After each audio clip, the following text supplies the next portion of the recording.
Olá, meus amigos, que Deus, na pessoa do Espírito Santo, venha conduzir os nossos pensamentos, iluminar o nosso entendimento. Sem Ele, é impossível entender a palavra de Deus. Sem o Espírito Santo, repito, é impossível você entender a palavra de Deus. Você pode entender algumas coisas, alguns detalhes. Por exemplo, a pessoa é uma pessoa oprimida, aflita, ela está numa depressão desgraçada. Como é que a pessoa pode entender a palavra de Deus?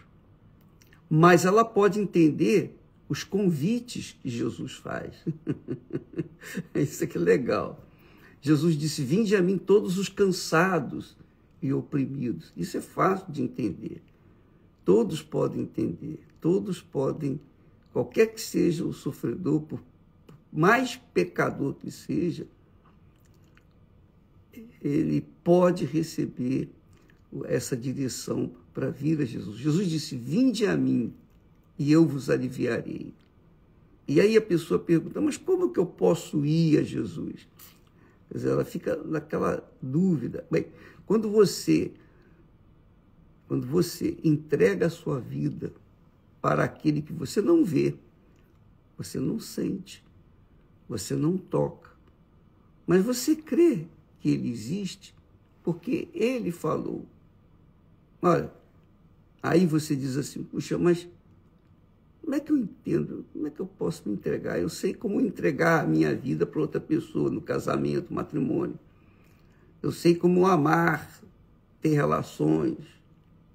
relacionamentos com pessoas que eu vejo, eu toco, eu sinto. Mas como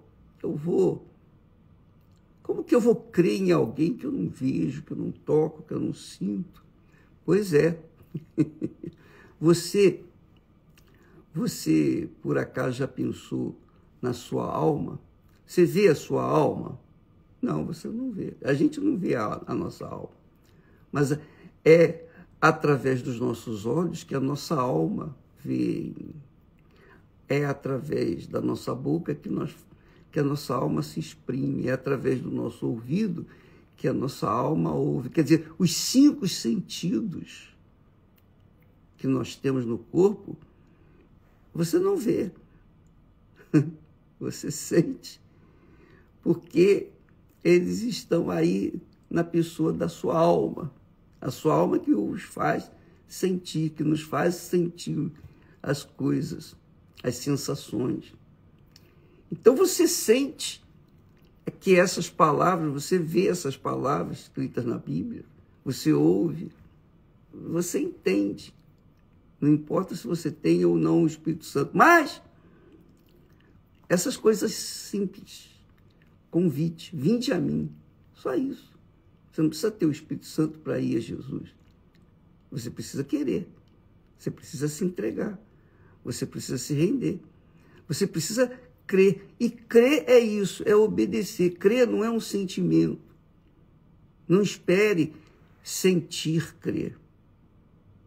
Quando a pessoa crê, ela toma atitude, ela faz. Bom, eu vou crer no Senhor Jesus. O que ele falou? Ele: vinde a mim. Então você fala com ele assim: ó, Jesus, eu não te vejo, eu não te sinto, eu não posso te tocar. Mas se o Senhor existe mesmo, se é verdade que o Senhor está vivo, o Senhor ressuscitou, e que o Senhor disse: vinde a mim os cansados e sobrecarregados, então eu estou aqui, eu estou desesperado, o Senhor sabe como é que eu estou. O Senhor existe, o Senhor sabe a minha situação. Então, eu peço que o Senhor me ajude. O que eu posso fazer? Eu entrego, está aqui a minha vida, minha alma, meus sentimentos, meu coração. Eu entrego tudo, porque tudo está uma droga aqui na minha vida, tudo está horrível. Então, eu não aproveito nada. Então, toma tudo para ti. É só Isso é bacana. A gente fala assim, é para você entender que Deus é grande, é todo-poderoso, é infinitamente grande.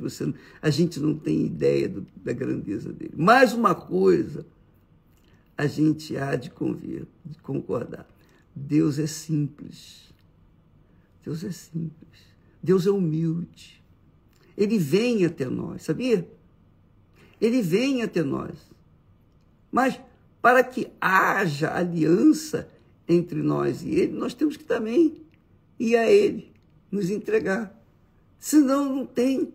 É a mesma coisa, você está doente e o médico está lá. O médico está esperando, ó. Pode vir que eu vou te ajudar, vou tentar te ajudar. Aí você vai no médico. E aí ele fala, você ouve e você obedece. Pronto. Você recebe os benefícios do conhecimento dele. A mesma coisa com Deus. Ele está aí pronto com você. Sabia? Ele está aí com você ouvindo e vendo toda a sua situação. E sabe disso. Ele sabe. Aí você diz, mas, bispo, eu preciso falar do que eu estou sentindo. Se ele está sabendo o que eu sinto, o que eu vejo, o que eu tenho passado, os anos de amargura que eu tenho vivido, eu tenho que falar? Tem! Porque quando você fala, você exprime a sua confiança nele. Como é o médico. Você vai no médico, você tem que falar, ó, doutor, eu estou com isso, eu estou com... Enfim, você desembucha tudo. E o médico, então, de acordo com o que você fala, ele tem informações do que está acontecendo com você. Mas o Senhor Jesus não precisa fazer uma análise. Não, ele já sabe quem é você. Só pelo fato de você ir e falar com ele, você está exprimindo fé. Você está já manifestando fé. É isso aí. Não precisa mais nada. Não, o cego veio a Jesus e disse, Senhor, se quiser, tu pode me curar. Jesus, eu quero. Seja curado. E ele ficou curado. O leproso ficou curado. Os leprosos ficaram curados. Todos os que foram a Jesus foram atendidos. Todos. Todos eram pecadores. Todos eram pecadores. Mas todos foram atendidos. Por quê? Porque manifestaram fé nele. Só isso. Não precisava merecer. Precisava, sim, apenas crer. Crer em quê? Naquilo que ele falou. É verdade que o Senhor disse, vinde a mim todos. Eu sou um desses todos que estou cansado, sobrecarregado, oprimido. Enfim, me ajuda. Só isso. Então, você não precisa nem do Bispo Macedo, de quem quer que seja. Você precisa só isso. Agora, se você é aquela criatura indolente, preguiçosa e, obviamente, não crê muito, você pede os outros para orar por você. Bispo, ora por mim. É mais fácil pegar o bagulho, o pacote de problemas e colocar, ó, tá aqui, resolve esses problemas para mim, do que chegar e querer resolvê-los com Deus. Então, use a sua inteligência, minha amiga e meu caro amigo. Vamos usar a inteligência. Não adianta você chegar aí, colocar no Instagram, mensagem, bispo, ora para o fulano, beltrano, ciclano e tal. Aí você faz uma lista enorme de pessoas que estão precisando. Como se eu fosse Deus. Orar, eu oro por todos. Não tenha dúvida. Se você pede oração, se você não pede, eu oro por você. Se você crê, se você não crê, eu oro. Eu oro por todos. Todos. Eu oro. Agora, se você realmente quer alcançar os benefícios de Deus, você tem que expressar. Todos os que foram a Jesus tiveram que exprimir uma fé. Até o cego Até o cego, que não viu Jesus, que não sabia quem era Jesus, que não tinha conhecimento de Jesus, presta atenção, hein? Presta muita atenção. O cego, ele estava à beira do caminho. E então alguém perguntou: Senhor, quem pecou para que este nascesse cego? E Jesus disse: nem os pais pecaram, nem ele pecou. Realmente eles tinham pecado, mas não é porque o pecado o sofrimento é fruto do pecado. Mas ele já nasceu sem a vista, sem a visão, cego de nascença. E Jesus consertou: não, nem ele pecou, nem os seus pais. Isso aconteceu para que se manifestasse a glória de Deus. E então Jesus se dirigiu ao cego, se inclinou para o cego. Olha só que bacana. Jesus se inclinou, com certeza, e disse assim, Jesus cuspiu no chão, fez lodo, barro, untou a vista do cego, ele não sabia de nada, e depois ele disse para o cego: vai no tanque de Siloé e lava-te, e serás curado. O cego, ele não tinha qualquer expectativa, esperança de ser atendido por Jesus, ser curado, porque ele era cego, não sabia de nada, nem conhecia Jesus, nada. Mas Jesus, para despertar a fé daquele cego, que não pediu nada, diga-se de passagem, ele fez o lodo, untou a vista, sujou a vista dele. Agora vai lá no tanque se lavar que você vai ficar curado. Ele creu nessas palavras, só isso. Ele acreditou. Se ele tinha pecado, se não tinha pecado, não está em questão aqui. O que está em questão é o seguinte: ele creu, então ele foi lá. E veja só, Jesus poderia mandar o Pedro, ou um dos discípulos, apóstolos, ajudar o cego, ir até lá embaixo, mas Jesus não mandou, não. Ele teve que ir sozinho. Vai lá. Por que ele tinha que ir sozinho? Porque se ele tivesse pegado alguém para ajudar o cego não ia ter tanta fé, não ia crer tanto. Ele tinha que ir sozinho. Ele tinha que manifestar aquela fé. É tudo que ele queria, mais nada. Agora, ele tinha que andar até lá embaixo, é difícil chegar lá no tanque e tal, mas o importante é o seguinte: se chegar lá, ele vai lavar os olhos, vai ficar curado. Aí ele ficou curado. Quem curou o cego? Aí a pergunta é: quem curou? Foram as águas do batismo, do tanque?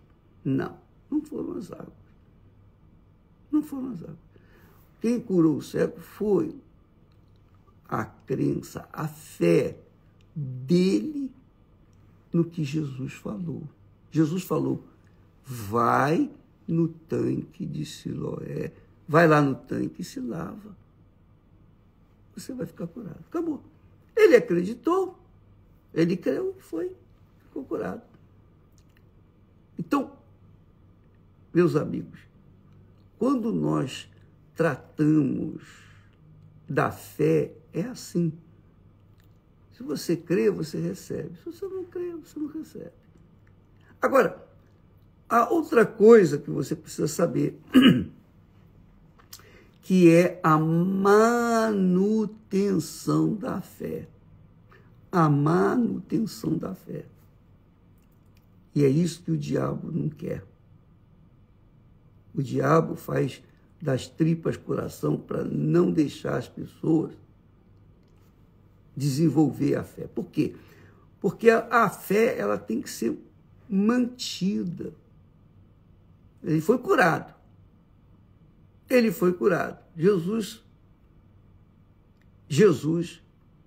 disse para aquele homem, quando o encontrou lá no templo: olha, vai e não peques mais, para que não te suceda coisa pior. Vai e não peques mais, para que não te suceda coisa pior. Então, para você manter-se na fé, você tem que se manter afastado do pecado. Porque o pecado, qual é o problema do pecado?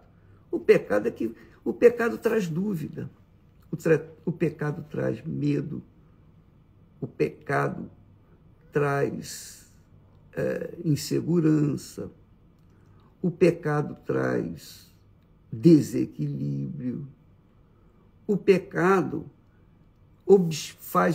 cria barreira para você não chegar até Deus, não ser salvo.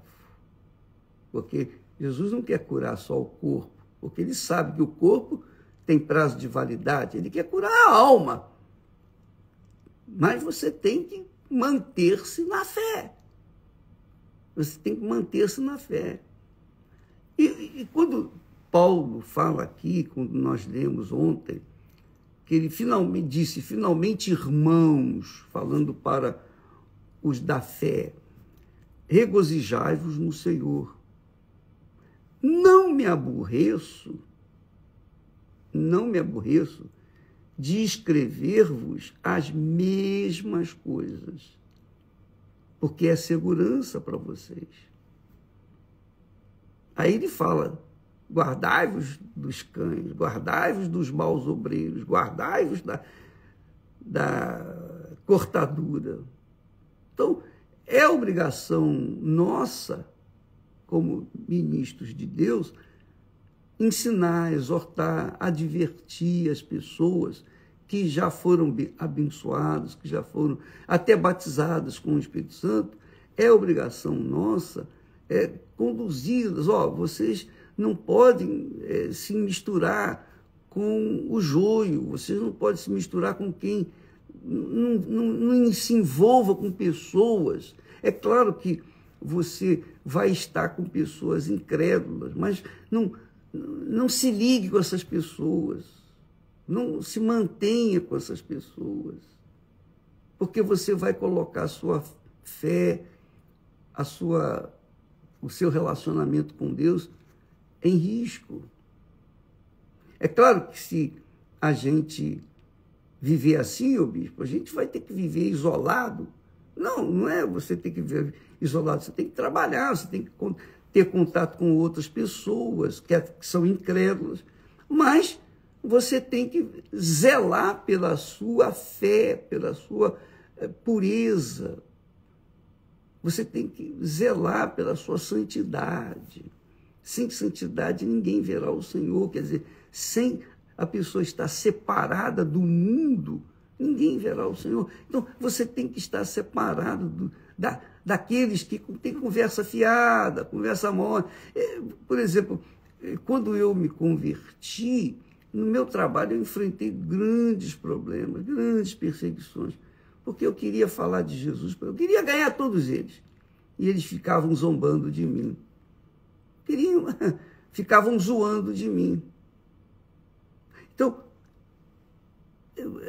mas o que eu fazia? Eu ia orar, eu ia para o banheiro, meu Deus, tem misericórdia de mim e tal, e tal, e tal. Enfim, eu entrava em contato com eles. Eu não ia discutir com eles, eu não ia discutir religião, isso e aquilo, porque se fizesse isso, aí é que eu estaria prejudicando-os mais ainda.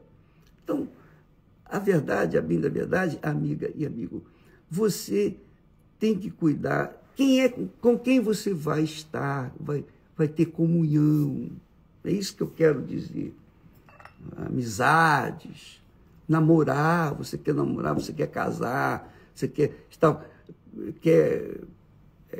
começar um relacionamento sério, compromisso sério. Dá licença.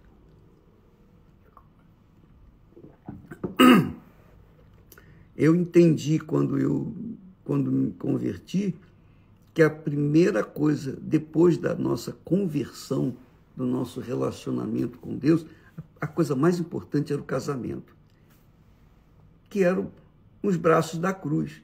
Eu tinha que me unir com uma pessoa que viesse me auxiliar, me ajudar, viesse unir forças comigo.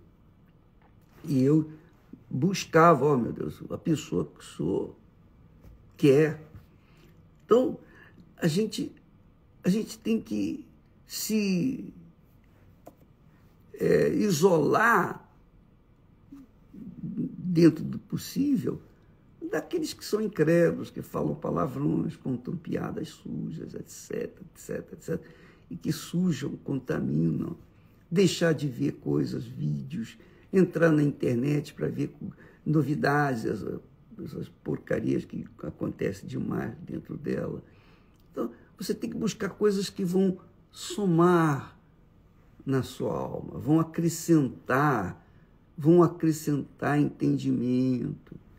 Então, claro, você só vai encontrar isso nas pessoas espirituais, as pessoas que verdadeiramente nasceram da água do Espírito Santo, têm o Espírito Santo.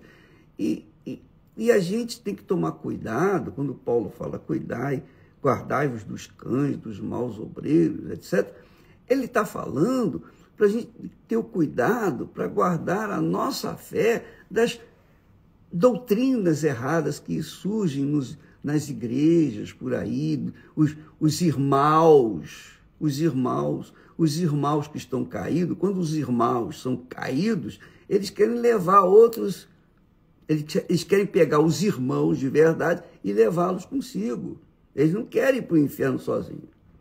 Então você tem que se cuidar. Nós vivemos num mundo cão, um mundo cruel, mau, perverso. Essa é a realidade. Então, para que nós venhamos nos manter no equilíbrio da fé, para que nós possamos mantermos-nos na fé, só o Espírito Santo para nos guiar, para nos dar força, nos instruir, nos orientar, nos guiar. Só o Espírito Santo, mais ninguém. Então, não é a igreja, não é o pastor, nós trabalhamos, nós ensinamos, pregamos, ensinamos. Aqui, por exemplo, nesse caso, olha só, presta atenção, esse é um caso excelente. Eu falei ontem, nós falamos a respeito disso. O apóstolo Paulo fala assim, porque a circuncisão somos nós que servimos a Deus em espírito e nos gloriamos em Jesus Cristo e não confiamos na carne. E ele está falando aqui, não confiamos na carne, no sentido, eu não confio na minha sabedoria, na minha educação, na minha capacidade, porque mais tarde, aí ele fala, ainda que também eu podia confiar na carne, se algum outro cuida que pode confiar na carne, ainda mais eu, Paulo falando, presta atenção. Aí ele fala da sua reputação, da sua vida. Olha só, o que ele era. Eu fui circuncidado no 8º dia, quando nasci, da linhagem de Israel, da tribo de Benjamim, uma das principais tribos de Israel, hebreu dos hebreus, hebreu de hebreus, e segundo a lei fui fariseu. Segundo a lei fui fariseu. Era uma seita que havia entre os judeus. Ele era um fariseu. Não existe, por exemplo, o evangélico batista, o metodista, presbiteriano, universal. Então, havia uma seita, no caso era uma seita, a seita dos fariseus. Segundo o zelo, mas como ele como fariseu, ele era um homem sincero. Segundo o zelo para com a minha religião, perseguidor da igreja. Eu fui perseguidor da igreja. Segundo a justiça que há na lei, irrepreensível, quer dizer, impecável. Quer dizer, Paulo, do ponto de vista da carne, quer dizer, do seu passado, do seu histórico, Paulo era irrepreensível para si próprio. Ele era irrepreensível para si mesmo. Ele tinha grandes conhecimentos.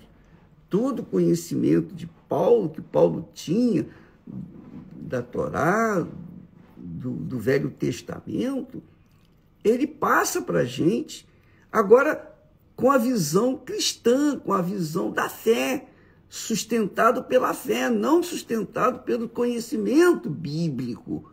Porque tem muitos fariseus e tem hipócritas e irmãos que têm vasto conhecimento bíblico. Então, esse pessoal tem um discurso magnífico, um conhecimento extraordinário, que eu não tenho, mas não tem o Espírito. Eles não têm Espírito. Eles têm na carne conhecimento, como Paulo era. Paulo era um perseguidor da igreja, mas ele era fiel na sua religiosidade.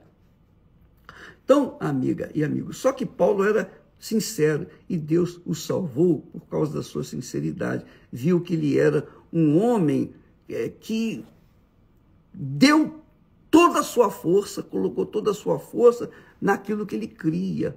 Quer dizer, Jesus apoiou Paulo e mostrou para ele que o Velho Testamento é sombra do Novo Testamento. Então, o Novo Testamento está apoiado no Velho Testamento. Agora, no Novo Testamento, nós temos o Espírito Santo que nos guia. No Velho Testamento, eram os profetas que tinham o Espírito Santo. Eram os profetas que tinham o Espírito Santo. Mas o povo era uma multidão, milhões de pessoas. Então, como é que o profeta ia conduzir milhões de pessoas? Então, ele dava a lei, a palavra. Ele ensinava de acordo para todos. Agora, o profeta é o próprio Deus na pessoa do Senhor Jesus. É o Espírito Santo. O Espírito Santo é o profeta que fala com você. Quando você recebe o Espírito Santo, o profeta está dentro de você. Jesus está dentro de você. Ele que guia. Ele que dá a direção. Não são os sábios deste mundo. Nada disso. Então, Paulo censurou, corrigiu Pedro, que Pedro era mais velho do que Paulo na fé. Pedro foi um dos apóstolos, foi um dos primeiros. Paulo veio depois.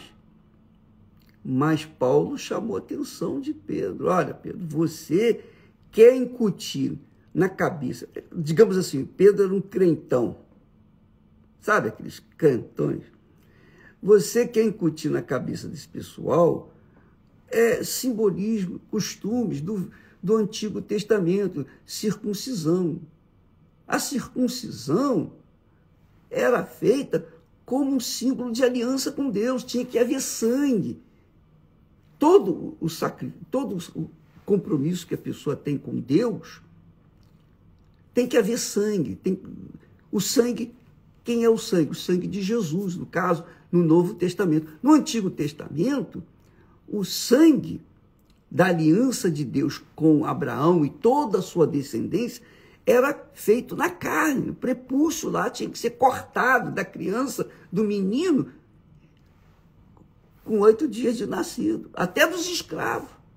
Era um sinal da aliança, aquele sangue que corria era a circuncisão, que representa a aliança com Deus. Quer dizer, a pessoa carrega na carne a circuncisão, quer dizer, a aliança com Deus.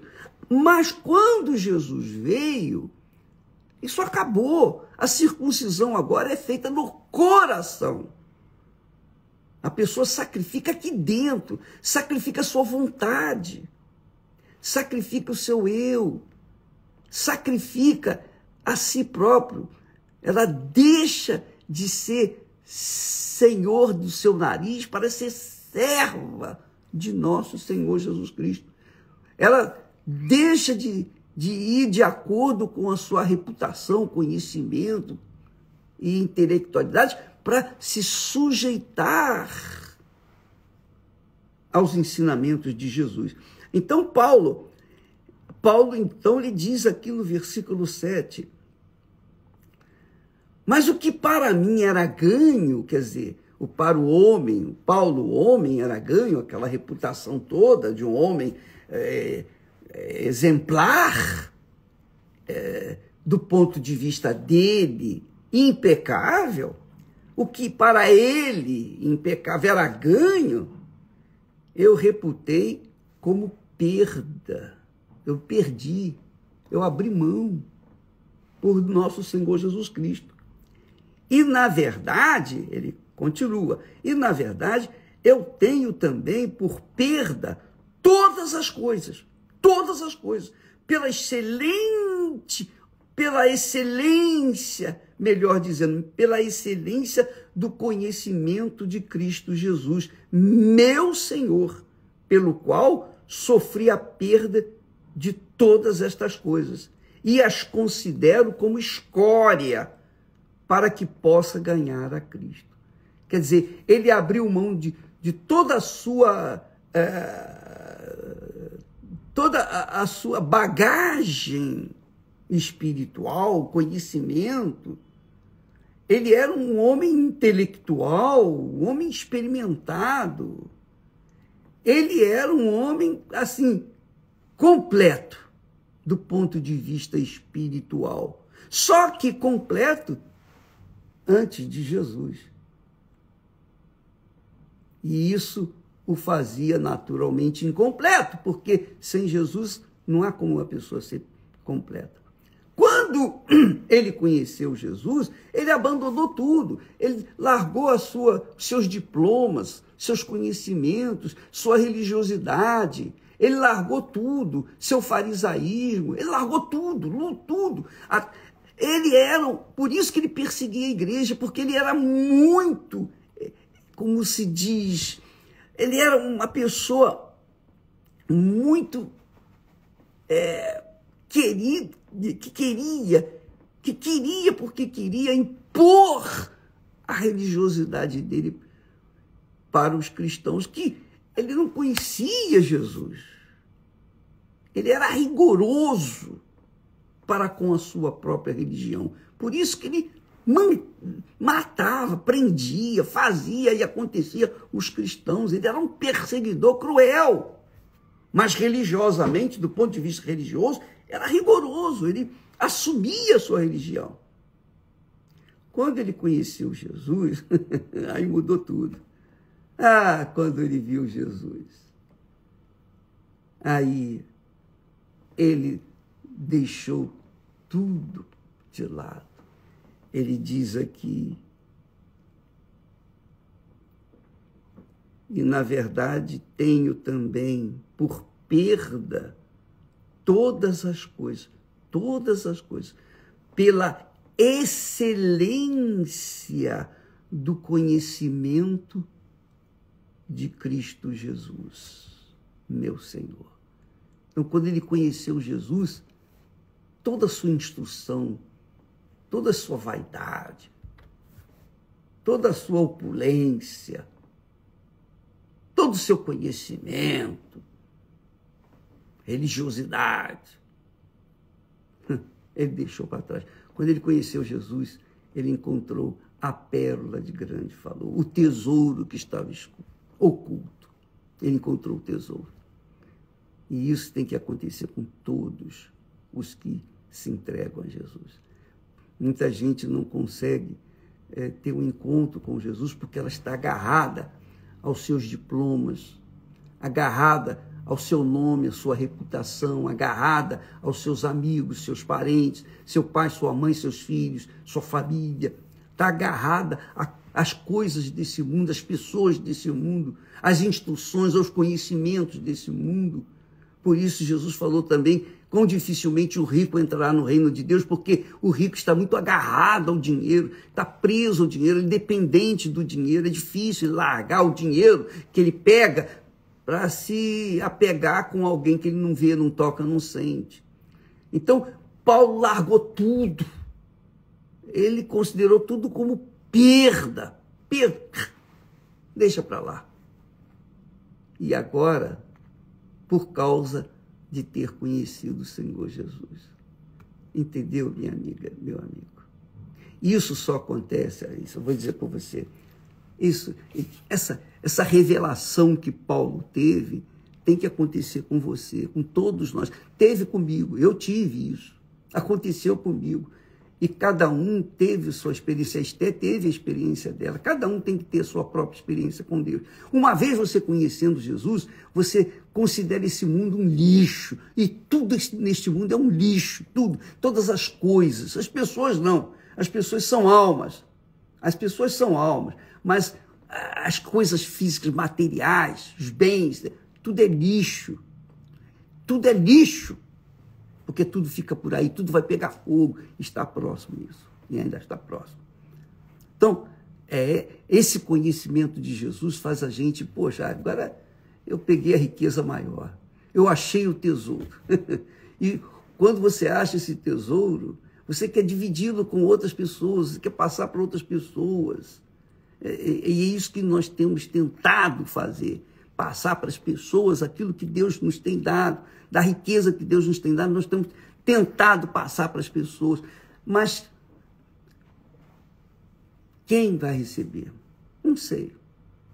Aqueles que são sinceros, aqueles que, de repente, como Paulo, né? Como Paulo, cheio de conhecimento, mas quando vem uma palavra, uma revelação de Jesus, através de um servo de Deus, então a pessoa se converte e se torna rica também, tanto quanto os demais que conhecem Jesus. Aleluia.